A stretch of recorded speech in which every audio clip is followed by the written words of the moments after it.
Welcome to our channel. నేను రమారావి. మామూలుగా సహస్రావధానులు, శతావధానులు వాళ్ళ పేర్లు వింటుంటా ఉంటాయి. శ్రీయుతులు గరికపాటి నరసింహారావు గారు, మాడుగుల నాగపండ శర్మ గారు, పాలపర్తి శ్యామలానంద ప్రసాద్ గారు, ఇట్లా వీళ్ళంతా శతావధానం చేస్తారు, సహస్రావధానం కూడా చేస్తారు కాబోలు. అవధాన ప్రక్రియ చాలా టఫ్ అని, చాలా కష్టసాధ్యమని మనం భావిస్తాం. చాలా ఈ గొప్ప పని అది. అయితే స్త్రీలు కూడా శతావధానులు, సహస్రావధానులుగా ఉంటుంటారండి. మరి శతం సహస్రం ఊరికే మాట వరుసకు అంటున్నా కానీ అవధానం చేస్తాం. 10 రకాల పనులు ఎట్ ఏ టైం చేయటం. అవధానం అంటే అదే కదా. అయితే మనకి ఏ గుర్తింపు ఉండదు, మనెవరు మేకతోలు కప్పరు, గుర్తింపులు ఉండవు. కానీ ఈ అవధాన ప్రక్రియ చాలా సహజంగా మన జీవితాల్లో ఉంటూ ఉంటుంది. ఏం చేస్తాం చూద్దాం. పొద్దున్నే లేస్తాం అనుకోండి, లేచి బ్రష్ చేసుకుని లేదా ఒక చెంబు నీళ్ళు పోసుకుని రకరకాల ఎవరి అలవాట్లు వాళ్ళవి. వంటింట్లోకి వస్తే ఒక స్టవ్ మీద ఒకదాని మీద పాలు, ఇంకో దాని మీద డికాక్షన్, ఇంకో దాని మీద కుక్కర్ పెడతాం, చపాతీలు పిండి కలపటం, కూరలు దరుకోవటము, పని మనిషి వస్తే ఆ గిన్నెలు బయటేయటం, అప్పుడే పిల్లల్ని నిద్ర లేపటం, పాలవాడు వస్తే పాలు తీసుకోవటం.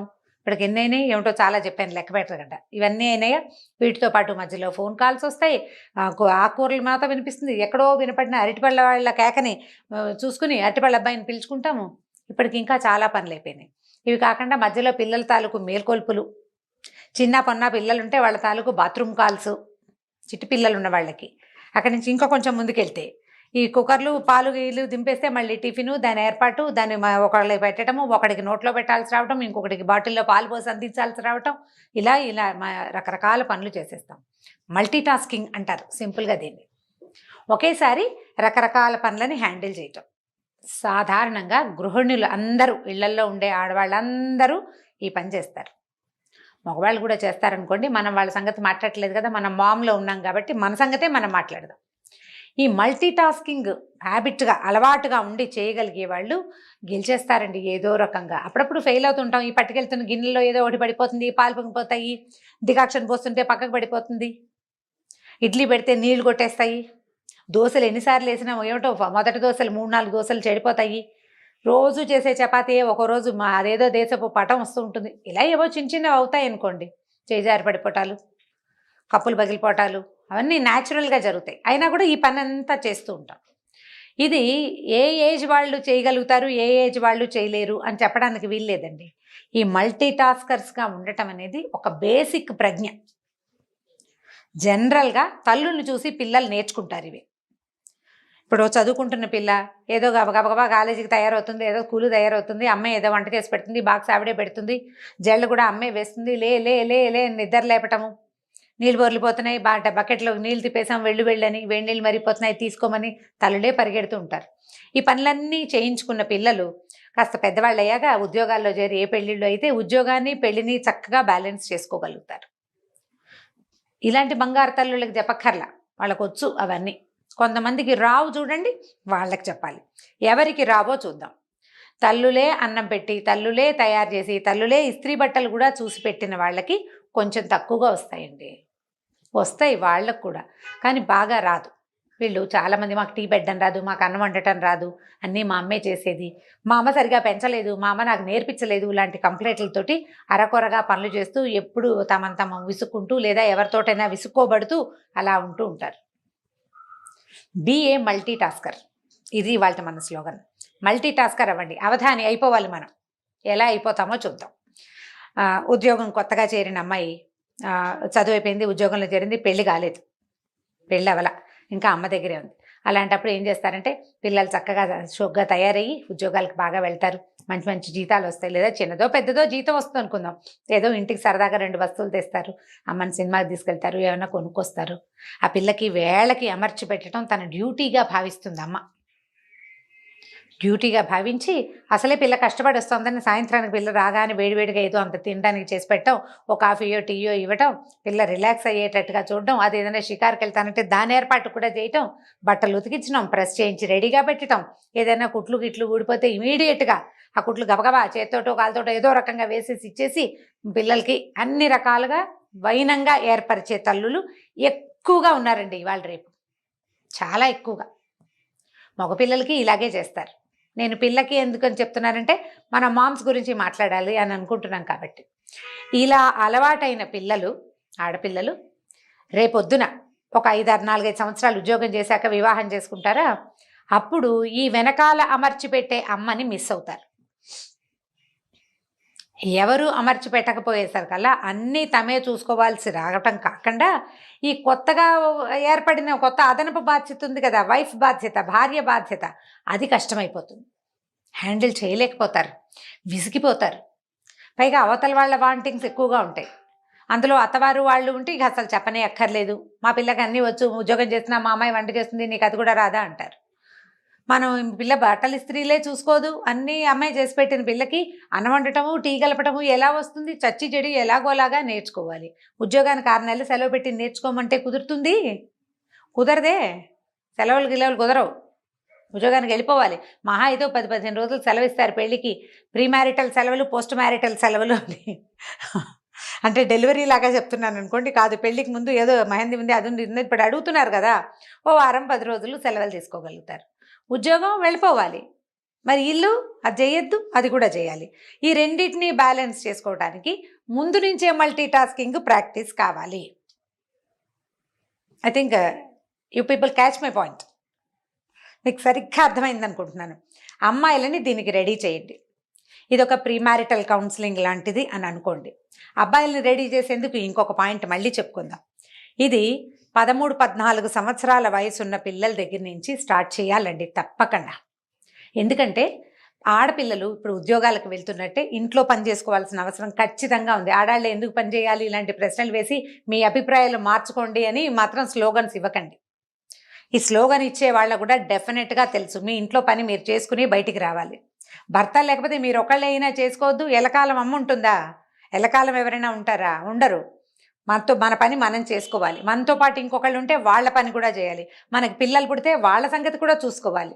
ఖచ్చితంగా చూడాల్సిందే. ఆడవాళ్ళు ఎందుకు చేయాలి ఇలాంటి ప్రశ్నలు వేయద్దండి, మగవాళ్ళు కూడా చేయాలి. దాని సంగతి మళ్ళీ మాట్లాడదాం. ఇది స్పెషల్గా ఆడపిల్లల కోసమే, ఆడపిల్లల తల్లుల కోసం. చాలా చిన్నప్పటి నుంచి 4-5 ఏళ్ల వయసు అప్పటి నుంచి పిల్లలకి చిన్న చిన్న పనులు అలవాటుగా మప్పండి. మా పిల్ల పని చేస్తుంది, కప్పు తీసుకెళ్ళి లోపల పెట్టమ్మా అని తాత్కాలికంగా కాదు, హాల్లో కప్పు కనపడితే కిచెన్లో పెట్టాలి అనేది ఒక ప్రాక్టీస్గా చేయించండి. ప్రాక్టీస్. చిన్న పొన్న బట్టలు మడత పెట్టుకోవటం, తన బట్టలు తను సర్దుకోవటం, తన అల్మార్ తను అరేంజ్ చేసుకోవటం. ఎలాగా? స్కూల్ వర్క్ చేస్తూనే. ఈ పని మానేసి ఆ పని చేయటం కాదు, దాంతోపాటే ఇది చెయ్యాలి. అక్కడి నుంచి 10-14 ఏళ్ళు వచ్చేసరికల్లా ఒక పిల్లలు జడలు వేసుకోవటం, తమ జడలు తాము అరేంజ్ చేసుకోవటం, బట్టలు అరేంజ్ చేసుకోవటం, అమ్మకి ఏదైనా ఒక కూర తరిగి పెట్టడము, ఒక దోసపిండి గ్రైండర్లో వేస్తే అది తీయటం, దోశలు వేయటం, అట్లా వెనకాల పని కాసేపు అయినా రోజులో. ఎక్కడ చదువుకునే పిల్లలకి ఎక్కడ సమయం దొరుకుతుందండి అని ఇలాంటి ప్రశ్నలు వేయొద్దండి. చదువుకునే పిల్లలు, పనిచేసే పిల్లలు బోల్డ్ మంది ఉన్నారు. ఇది పని నేర్చుకొని వాళ్ళకి చెప్తున్నాను. ఖచ్చితంగా మీ పని మీరు చేసుకోవాల్సిందే.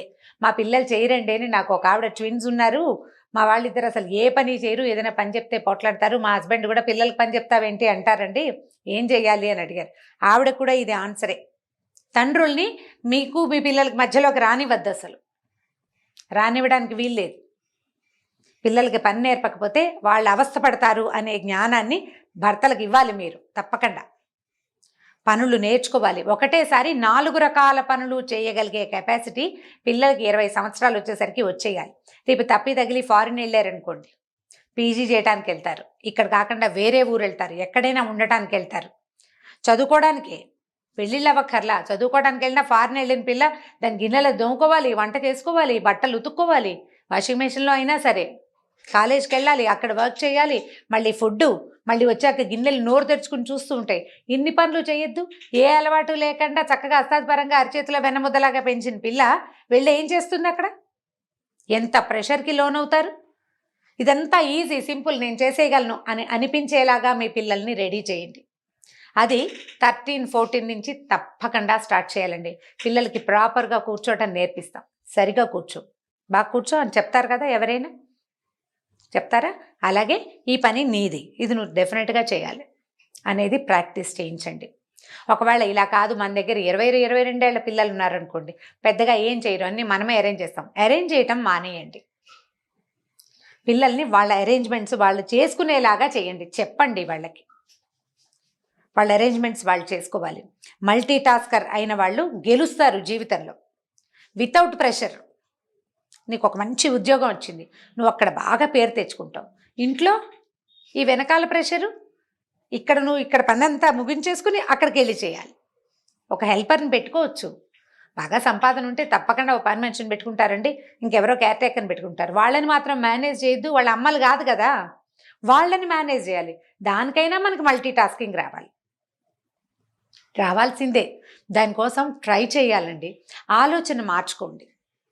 ఇప్పుడు 24, 26 సంవత్సరాల ఆడపిల్లలు ఉద్యోగాలు చేస్తూ ఇంకా వివాహాలు కాని వాళ్ళు ఉంటారు, చేసుకుంటారు ఎప్పుడో. మీరు కూడా ప్రాక్టీస్ చేయండి. 4 రకాల పనులు ఎట్ ఏ టైం చేయటం. ఇది అవసరమా అంటే డెఫినెట్గా అవసరమేనండి.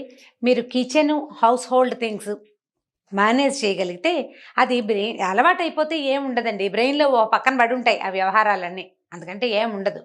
ఇది మేనేజ్ చేయగలిగే వాళ్ళకి ఒక రకమైన కాన్ఫిడెన్స్ ఉంటుందమ్మా. అది ఆలోచించండి. ఈ కాన్ఫిడెన్స్ని డెవలప్ చేసుకునేందుకు ప్రయత్నం చేయాలి.